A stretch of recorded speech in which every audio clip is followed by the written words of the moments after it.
Hello everyone. आज हम class 10 का एक्सरसाइज 3.3 का सेकंड क्वेश्चन करेंगे। इससे पहले हमने फर्स्ट क्वेश्चन किया है, 6 पार्ट्स किए हैं उसके। क्वेश्चन नंबर 2 में कहता है कि 2x प्लस 3y बराबर 11, ये पहला समीकरण, और 2x माइनस 4y बराबर माइनस 24 को हल करें। हल करेंगे तो आप इसका हल निकालेंगे। हल निकालेंगे तो हमारे पास x और y का मान आएगा, और इससे m का वह मान ज्ञात करें कि जिसके लिए यह समीकरण हमारे पास सिद्ध हो जाए, संतुष्ट हो जाए। तो हम कुछ नहीं करेंगे, पहले इनको हल करेंगे। जो हल आएगा, x का मान आएगा, y का मान आएगा, वो इस समीकरण को संतुष्ट कर देगा, तो m का मान हमारे पास आ जाएगा। अब इनको हल करेंगे। अगर एग्जाम में क्वेश्चन आता है और कोई मेथड नहीं लिखा, जैसे यहां भी नहीं लिखा, तो हम इसको विलोपन विधि से हल कर देंगे। लेकिन अभी क्योंकि एक्सरसाइज 3.3 में हम सारी प्रतिस्थापन विधि कर रहे हैं, तो मैं इस क्वेश्चन को प्रतिस्थापन विधि से हल करता हूं। लेकिन अगर एग्जाम में ये क्वेश्चन आता है, कोई मेथड मेंशन नहीं है, आपकी खुद की मर्जी है कि किसी मर्जी मेथड से करें, तो सबसे अच्छा मेथड होता है वहां पर विलोपन विधि। लेकिन यहाँ पे हम सभी क्वेश्चन प्रतिस्थापन से कर रहे हैं इस एक्सरसाइज में, तो मैं इसको प्रतिस्थापन से करता हूं। लेकिन पेपर में आपकी मर्जी होगी अगर मेंशन नहीं है तो। शुरू करते हैं। पहला समीकरण है 2x प्लस 3y बराबर 11, समीकरण नंबर 1, और 2x माइनस 4y बराबर माइनस 24, समीकरण नंबर 2। अब प्रतिस्थापन में क्या करते हैं, हमने पहले 6 पार्ट्स भी किए हैं फर्स्ट क्वेश्चन के। दोनों में से कोई भी एक समीकरण ले लीजिए, आपकी मर्जी है, जहां से मान निकालना आसान लगे आपको। चलिए, मैंने समीकरण नंबर 1 ले लिया, हमारी मर्जी है, कोई भी ले। यह आ गया 2x प्लस 3y बराबर 11, और यहां से या तो x का मान निकाल लीजिए या y का, ये भी आपकी मर्जी है। चलिए, मैं x का मान निकाल लेता हूं। ये प्लस 3y वहां जाके क्या हो जाएगा, माइनस 3y, और गुणा का 2 नीचे आके क्या हो जाएगा, बटा में 2। तो 11 माइनस 3y बटा 2, ये जो मान आया, इसको मैंने समीकरण नंबर 3 कहा। और ये किस समीकरण से निकाला हमने, 1 से निकाला। तो 1 से हमने x का मान निकाला, तो कहां रखा जाएगा उसको, 2 में, यानी कि 2 में प्रतिस्थापित किया जाएगा। तो x का मान समीकरण नंबर 2 में रखने पर, या आप वर्ड यूज कर सकते हैं प्रतिस्थापित करने पर, x का मान समीकरण नंबर 1 से निकाला ना, तो समीकरण नंबर 2 में प्रतिस्थापित करने पर, प्रतिस्थापित करने पर, तो जहां जहां x है इस समीकरण नंबर 2 में, वहां रख दूंगा मैं 11 माइनस 3y और बटे में 2। तो ये 2x है, 2 ब्रैकेट में x का मान 11 माइनस 3y बटा 2 माइनस 4y ऐसे का ऐसे बराबर माइनस 24। ये 2 से 2 क्या हुआ, कैंसिल हो गया। तो क्या बचा, 11 माइनस 3y माइनस 4y बराबर माइनस 24। ये प्लस 11 को आप उस साइड ले जाएं तो माइनस 11 हो जाएगा। ये दोनों माइनस के हैं, माइनस 3 है और माइनस 4 है। माइनस 3y माइनस 4y दोनों y वाली टर्म्स हैं।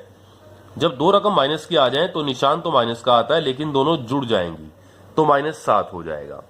तो माइनस 3y और माइनस 4y क्या हो जाएगा, माइनस 7y बराबर, ये प्लस 11 को आप वहां ले जाएं तो क्या हो जाएगा, माइनस 11। क्या हुआ फिर, ये माइनस 7y बराबर, दोनों जो पद हैं हमारे पास माइनस है, बिल्कुल ऐसे जैसे यहां किया था, दोनों माइनस के हैं तो निशान तो माइनस का, लेकिन दोनों जुड़ जाएंगे, 24 और 11 35। ये माइनस से माइनस कट गया, ये गुणा का 7 वहां जाके भाग में यानी कि बटा में 7 हो जाएगा, 35 बटा 7, 7 एकम 7, 7 पंजे 35। तो y बराबर क्या आ जाएगा, 5। तो मैंने y का मान निकाल दिया। अब x का मान कैसे निकाला जाएगा, इसको समीकरण नंबर 3 में रखा जाएगा। तो y का मान समीकरण नंबर 3 में रखने पर, y का मान समीकरण नंबर 3 में रखने पर,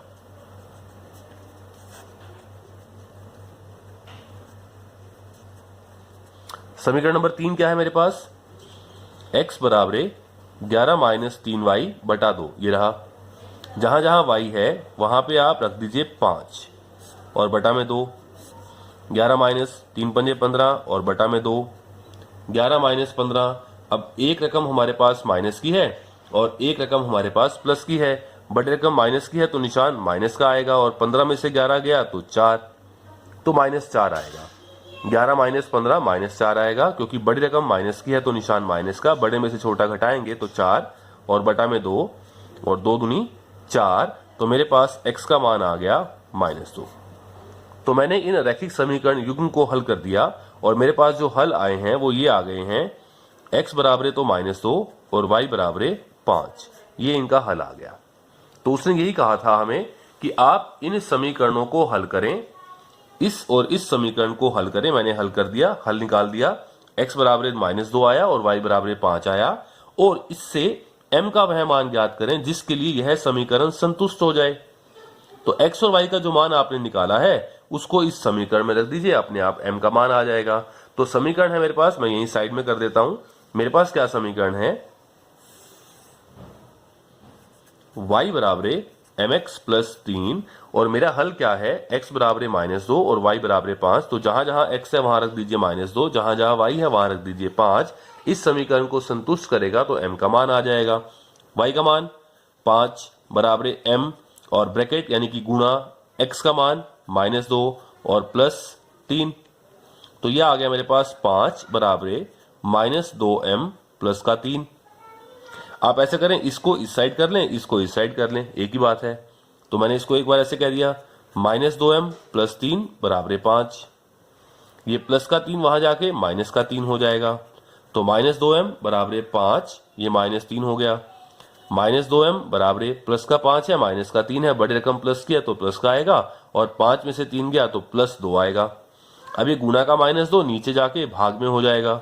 तो m बराबर 2 भाग में -2, और ये 2 एकम 2, लेकिन माइनस भी साथ है, तो m का मान क्या आ जाएगा, -1। तो हमारे दोनों आंसर आ चुके हैं। मुझे इन दो समीकरणों का हल निकालना था, तो ये इन दो समीकरणों का हल आ गया, x बराबर -2 और y बराबर 5, और इसको यहां रखने के बाद m का मान मेरे पास आ गया -1। तो ये था आपका क्वेश्चन नंबर 2। क्वेश्चन नंबर 3 शुरू करेंगे। क्वेश्चन नंबर 3 के 6 पार्ट्स हैं, सारी की सारी शब्दों वाली प्रॉब्लम है, जिनको हम वर्ड प्रॉब्लम्स कहते हैं। पहले उनको समीकरण में कन्वर्ट करेंगे, उसके बाद उनको हल करेंगे। और यहां पर तो ये कह रहा है क्वेश्चन नंबर 3 में कि आपको हल भी कैसे करना है, प्रतिस्थापन विधि से रिस्ट्रिक्शन लगा दी है। रिस्ट्रिक्शन लगा दी है तो करना पड़ेगा, अदरवाइज हमारी मर्जी हो तो हम जो आगे सीखेंगे विलोपन विधि, उससे हल कर देंगे। तो अभी हम क्वेश्चन 3 शुरू कर रहे हैं, 6 पार्ट है, पहला पार्ट शुरू करेंगे उसका। क्वेश्चन नंबर 3 में क्या कहता है, क्वेश्चन नंबर 3 में कह रहा है कि निम्नलिखित समस्याओं, यानी कि ये वर्ड प्रॉब्लम्स हैं, शब्दों वाले सवाल हैं, वर्ड प्रॉब्लम्स में रैखिक समीकरण युग्म बनाएं। जैसे ये लिखा हुआ आया, इसका मतलब ये 3rd चैप्टर का क्वेश्चन बन गया आपका। रैखिक समीकरण युग्म यानी कि 2 चर राशि आपको लेनी है, एक x और एक y। रैखिक समीकरण युग्म बनाएं और उनका हल, अब यहां कंडीशन लगा दी है कि प्रतिस्थापन विधि से ही हल करना है। और अगर कंडीशन ना लगाए, हमारी मर्जी की बात हो जाए, हमारी मर्जी हो तो हम किस मेथड से करेंगे इसको, हमारी मर्जी हो जाए तो हम इसको विलोपन विधि से करेंगे। लेकिन यहां इसने कह दिया प्रतिस्थापन से, तो प्रतिस्थापन से करेंगे। 6 पार्ट्स हैं, मैं फर्स्ट पार्ट से शुरू करता हूं। देखिए, हर पार्ट में, हर क्वेश्चन में आपको सोचना है कि 2 चर राशि x और y किसको माना जाए। जो शर्त दे रखी है उन शर्त को मैथमेटिकल लैंग्वेज में कन्वर्ट करके आपको समीकरण बनाने हैं। अच्छे से वर्ड टू वर्ड पढ़ने के बाद, आप पढ़ेंगे अच्छे से, पढ़ने के बाद ही आप अच्छे से उसको कन्वर्ट कर पाएंगे मैथमेटिकल फॉर्म में। तो हम पहला पार्ट करते हैं। पहले पार्ट में है कि 2 संख्याओं का अंतर 26 है, ये पहली शर्त, और एक संख्या दूसरी संख्या से 3 गुनी है। आप उन्हें ज्ञात करें, यानी कि दोनों संख्याएं आपको ज्ञात करनी है। यानी कि सिर्फ इतना नहीं है जो हमने फर्स्ट एक्सरसाइज में किया था कि आप इसको बीजगणितीय रूप में लिख दें। सिर्फ बीजगणितीय रूप में लिखना भी है और उसको हल भी करना है। और किस विधि से हल करना है, प्रतिस्थापन विधि से हल भी करना है। देखिए, 2 संख्याओं का अंतर 26 है, तो सीधी सी बात है, एक संख्या बड़ी होगी, एक छोटी होगी, तभी तो बड़े में से छोटे को घटाएंगे तो उनका अंतर बराबर 26 आएगा। और यहां से मालूम भी पड़ता है कि एक संख्या दूसरे के 3 गुने के बराबर है, तो एक संख्या बड़ी है वो छोटी संख्या के 3 गुने के बराबर है। तो मैं क्वेश्चन को शुरू करता हूं और ऐसे ही शुरू करता हूं कि माना बड़ी संख्या कह देते हैं, माना बड़ी संख्या बराबर x, और माना 2 चर राशि मानी जाएंगी अलग अलग, माना छोटी संख्या बराबर y। मैं पहली शर्त पे आता हूं, आप कह सकते हैं प्रश्नानुसार, या ऐसे कह सकते हैं पहली शर्त के अनुसार। क्या है पहली शर्त? कि दो संख्याओं का जो अंतर है वो 26 है, यानी कि बड़े में से छोटे को घटाएंगे, ये बड़ी संख्या छोटी संख्या से 26 ज्यादा है। जैसे आप ऐसे कभी कभी कह देते हैं कि जो 30 है ये 4 से 26 अधिक है। आप इसको ऐसे भी कह सकते हैं 30 और 4 का जो अंतर है वो 26 है, यानी कि बड़े में से छोटे को घटाएंगे तो बराबर क्या आएगा? 26 आ जाएगा। यही बात यहां पे कि दो संख्याओं का अंतर 26 है, यानी कि बड़ी संख्या में से छोटी संख्या आप घटाएं तो 26 आएगा। तो पहली शर्त के अनुसार बड़ी संख्या x माइनस वाई बराबर 26, ये आ गया समीकरण नंबर 1। आगे आते हैं, दूसरी शर्त पे आते हैं। दूसरी शर्त के अनुसार या प्रश्नानुसार कह लीजिए, दूसरी शर्त के अनुसार क्या है हमारे पास? एक संख्या दूसरी संख्या से 3 गुनी है। तो अंडरस्टूड है कि बड़ी संख्या छोटी संख्या के 3 गुने के बराबर है, यानी कि बड़ी संख्या यानी कि x बराबर है छोटी संख्या के 3 गुने के बराबर, यानी कि 3y के बराबर। आप इसको इस साइड ले आए, x माइनस 3y बराबर 0, ये समीकरण नंबर 2 आ गया। आप एक के नीचे एक समीकरण लिख दीजिए। हमने क्या किया? अपनी शब्दों वाली प्रॉब्लम को बीज गणितीय रूप में व्यक्त कर दिया।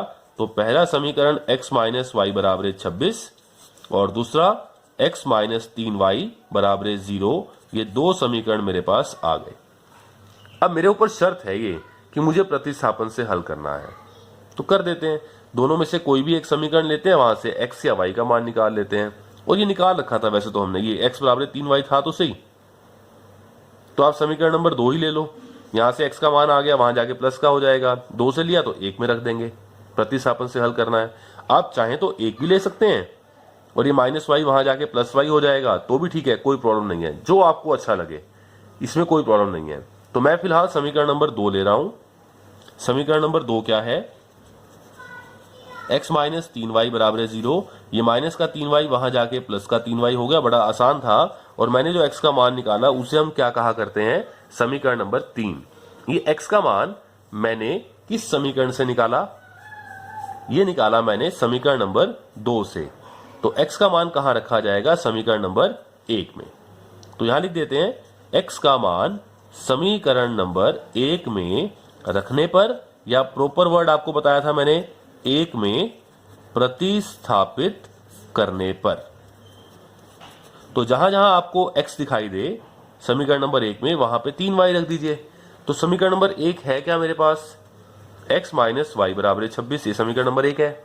यहां पे x का मान 3y रख दीजिए। 3y माइनस वाई बराबर 26।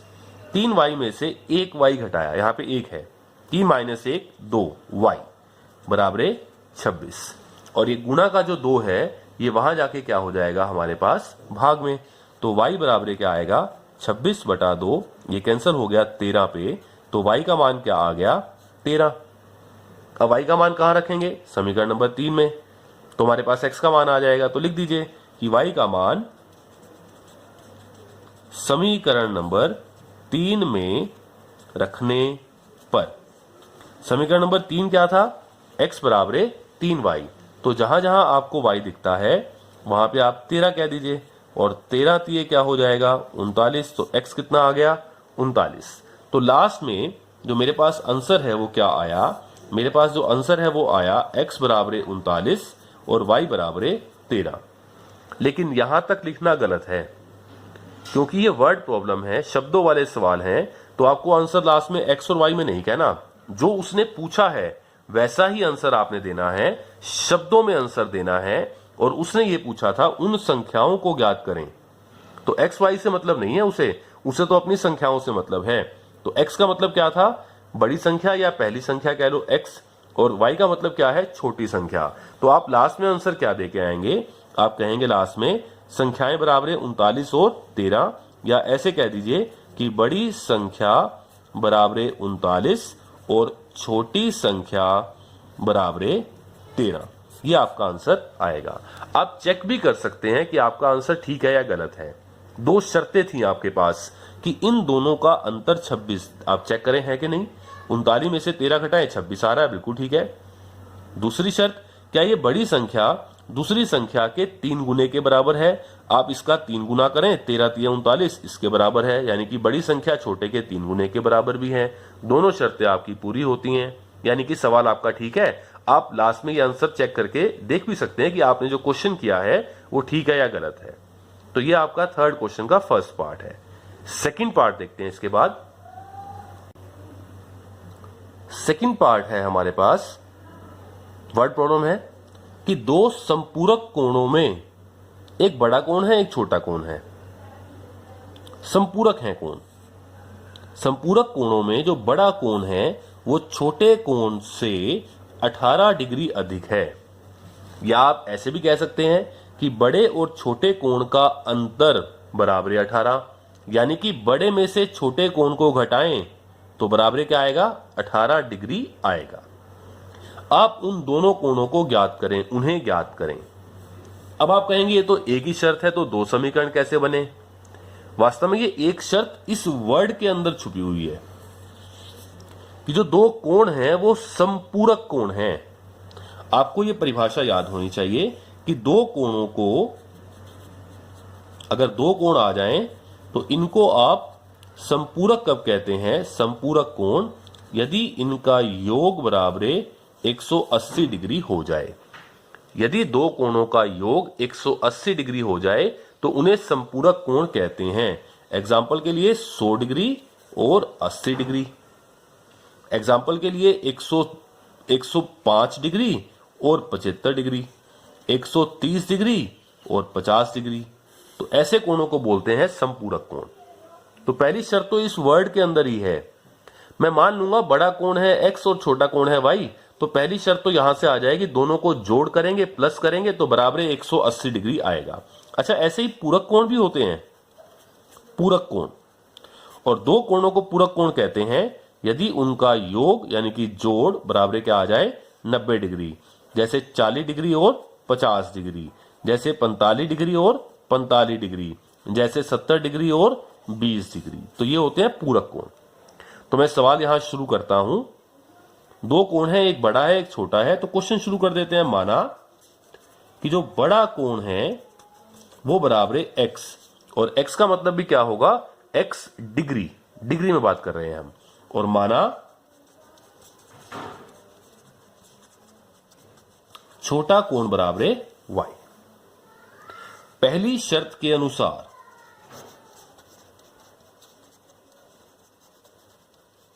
आप चाहें तो यहां लिख सकते हैं ब्रैकेट में कि पहली शर्त है कि ये दोनों कोण क्या हैं, संपूरक कोण। तो इन दोनों का प्लस करेंगे, जोड़ करेंगे तो बराबर क्या आएगा, 180 डिग्री। ये बन गया आपके पास समीकरण नंबर 1। समीकरण नंबर 1 आ गया। अब समीकरण नंबर 2 बनाते हैं। दूसरी शर्त के अनुसार, दूसरी शर्त क्या कहती है, दूसरी शर्त ये कहती है कि बड़ा कोण छोटे कोण से 18 डिग्री ज्यादा है, यानी बड़े और छोटे का अंतर बराबर 18 है। यानी बड़े में से छोटे को घटाएंगे तो बराबर 18 डिग्री आएगा। तो बड़ा x है, छोटा y है, इसमें से बड़े में से छोटा घटाएं x माइनस वाई तो बराबर 18 डिग्री आएगा। तो ये दो समीकरण आपके तैयार हो गए। एक के नीचे एक लिखें साफ साफ। x प्लस वाई बराबर 180 डिग्री समीकरण नंबर 1, और x माइनस वाई बराबर 18 डिग्री समीकरण नंबर 2। अब मेरे ऊपर ये शर्त है कि मुझे इसको हल करना है प्रतिस्थापन से, तो प्रतिस्थापन से हल कर देते हैं। आसान मुझे लग रहा है कि ये माइनस वाई वहां जाके प्लस का वाई हो जाएगा। तो मैंने दोनों में से समीकरण नंबर 2 को उठा लिया। x माइनस वाई बराबर 18 डिग्री, ये माइनस वाई वहां जाके क्या हो जाएगा, प्लस का वाई, तो 18 डिग्री प्लस वाई। और इसको मैंने कह दिया समीकरण नंबर 3। अब ये x का मान मैंने कहां से निकाला, समीकरण नंबर 2 से। तो मैं कहां रखूंगा इसको, समीकरण नंबर 1 में। तो यहां कह देते हैं कि x का मान समीकरण नंबर 1 में, क्योंकि 2 से निकाला है तो 1 में प्रतिस्थापित करने पर, तो जहां जहां समीकरण नंबर 1 है आपका, वहां पे x की जगह 18 प्लस वाई रख दें। समीकरण नंबर 1 क्या है, x प्लस वाई बराबर है 180 डिग्री। x की जगह आप रख दीजिए 18 डिग्री प्लस वाई x की जगह, और ये प्लस वाई तो ऐसे का ऐसे बराबर है 180 डिग्री। ये प्लस 18 डिग्री वहां जाके माइनस हो जाएगा, एक वाई और एक वाई क्या हो जाएगा, 2y बराबर है 180 डिग्री माइनस 18 डिग्री। तो ये आ गया 2y बराबर 118 में से 180 में से आप 18 घटा दें तो आपके पास क्या आ जाएगा 162 डिग्री। आप 2 से भाग कर दें तो y 2 से भाग कर दें तो क्या हो जाएगा 2 8 16 1, तो y का मान क्या आ जाएगा 81 डिग्री। अब y का मान तो निकाल दिया आपने 81 डिग्री, x का मान कैसे निकाला जाएगा समीकरण नंबर 3 से। तो y का मान समीकरण नंबर 3 में रखने पर, y का मान समीकरण नंबर 3 में रखने पर, समीकरण नंबर 3 क्या था आपका, x बराबर 18 डिग्री प्लस y, यहां पे y का मान रख दीजिए 18 डिग्री प्लस y का मान 81 डिग्री, दोनों को प्लस कर दें तो x क्या आ जाएगा 99 डिग्री। तो मेरे पास x आ गया 99 डिग्री, y आ गया 81 डिग्री। लेकिन आंसर x y में नहीं कहा जाएगा, शब्दों में कहा जाएगा। x और y मैंने क्या माने थे, मैंने x को कहा था बड़ा कोण और y को कहा था छोटा कोण, तो वही आंसर आपने देना है, जैसा आपने माना है वैसा आंसर आप देंगे। तो लास्ट में आंसर क्या लिखेंगे, यहां पे बड़ा कोण बराबर x था, x का मतलब 99 डिग्री, और छोटा कोण बराबर y था और y का मतलब 81 डिग्री। ये आपका आंसर आएगा। आप चेक कर सकते हैं आपका आंसर सही है या गलत है। कैसे चेक कर सकते हैं कि इन दोनों को आप प्लस करें, पहली शर्त क्या ये समपूरक कोण है, आप 99 डिग्री और 81 डिग्री को जोड़ दें, बिल्कुल ठीक है 180 डिग्री आपके पास आएगा। आप बड़े में से छोटे को घटा दें, 99 में से 81 घटा दें और इसका अंतर आप साफ देख लेंगे कि 18 डिग्री आता है, यानी कि दोनों शर्तें पूरी हैं, तो ये आपका आंसर ठीक है। आप आंसर को अपने चेक भी कर सकते हैं। तो ये हुआ थर्ड क्वेश्चन का सेकंड पार्ट। अब थर्ड पार्ट देखते हैं इसका एक बार। थर्ड क्वेश्चन का थर्ड पार्ट है, ऐसा क्वेश्चन हमने पहले भी किया है 3.1 में, वहां हमने कन्वर्ट किया था इसको मैथ की लैंग्वेज में, बस सोल्व नहीं किया था। अब आगे सोल्व भी कर देंगे।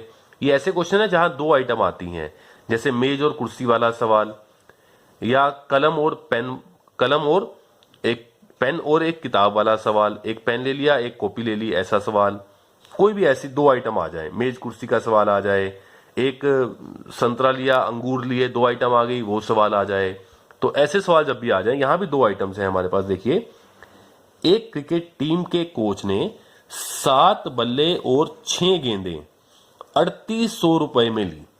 7 बल्ले लिए 6 गेंदें ली और कुल रुपए उसके लग गए 3800। बाद में उसने 3 बल्ले और 5 गेंदें 1750 रुपए में ली।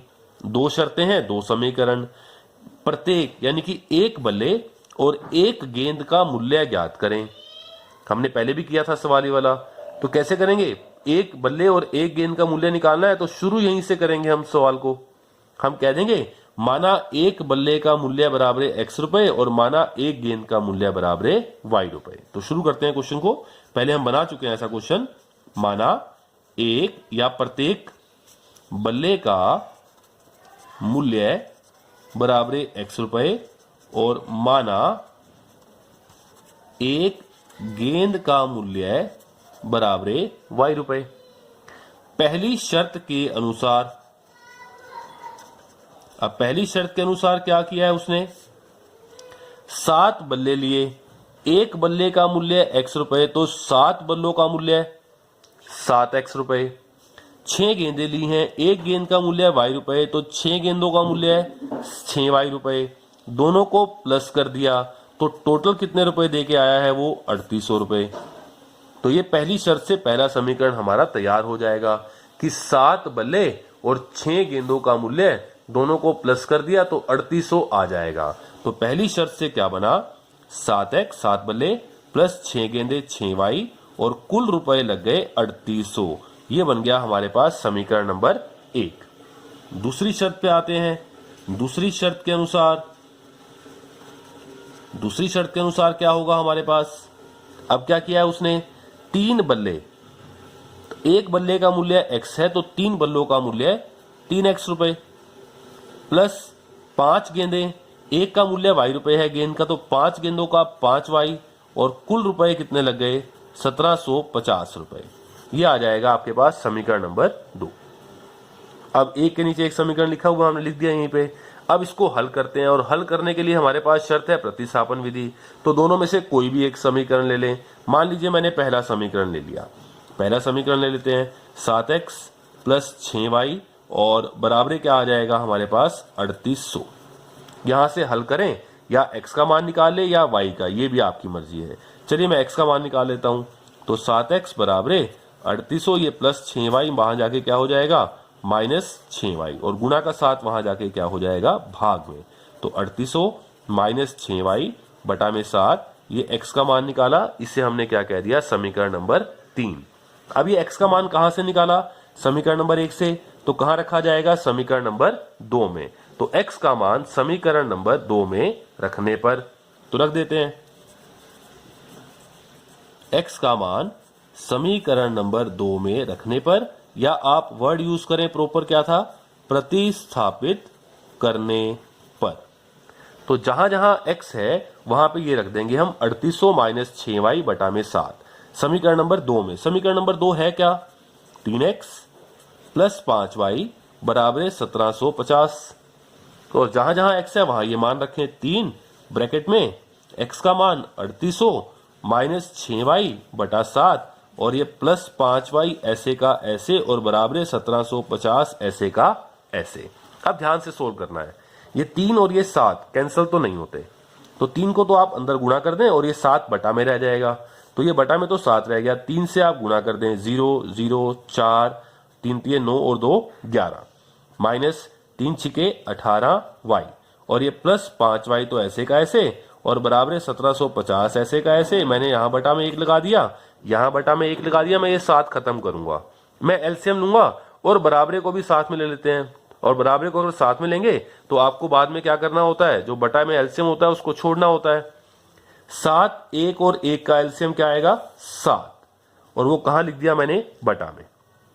7 से भाग किया 1, 7 एकम 7 1 आ गया।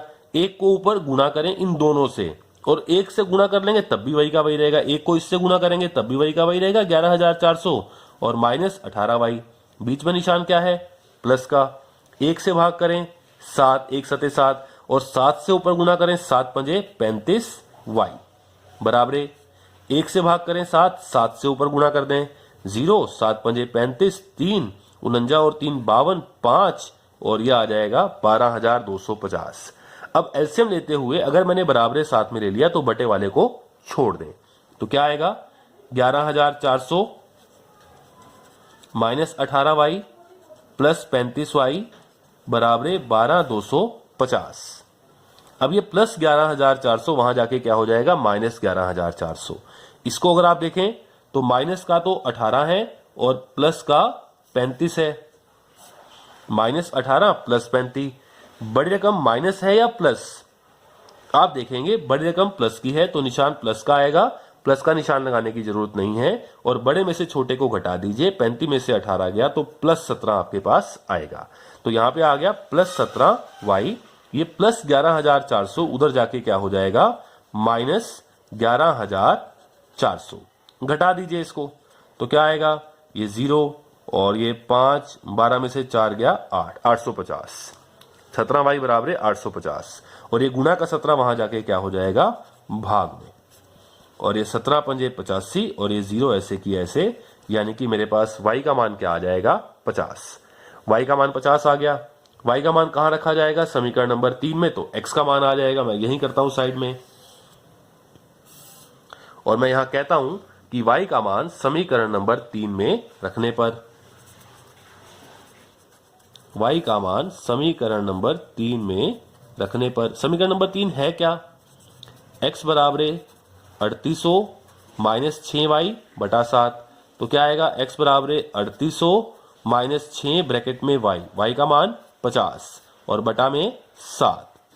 तो 3800 माइनस ये 300 आ जाएगा बटा में 7। 3800 में से 300 आप घटाएंगे तो 3500 बटा में 7। 7 पंजे 35 और ये 2 जीरो ऐसे की ऐसे, तो x बराबर क्या आ गया 500। तो मेरा हल तो आ गया कि x बराबर 500 और y बराबर क्या था 50। लेकिन ऐसे आंसर नहीं छोड़ेंगे क्योंकि वर्ड प्रॉब्लम है, तो शब्दों में ही उसका आंसर देंगे। x का मतलब क्या था, आप देखें ऊपर जाके, x हमने क्या माना था, एक बल्ले का मूल्य, और वो x आया 500, तो एक बल्ले का मूल्य बन जाएगा 500 रुपए, और एक गेंद का मूल्य y यानी कि 50, तो एक गेंद का मूल्य क्या बन जाएगा 50 रुपए। तो हमने लास्ट में x और y का मतलब लिखना है प्रॉपर।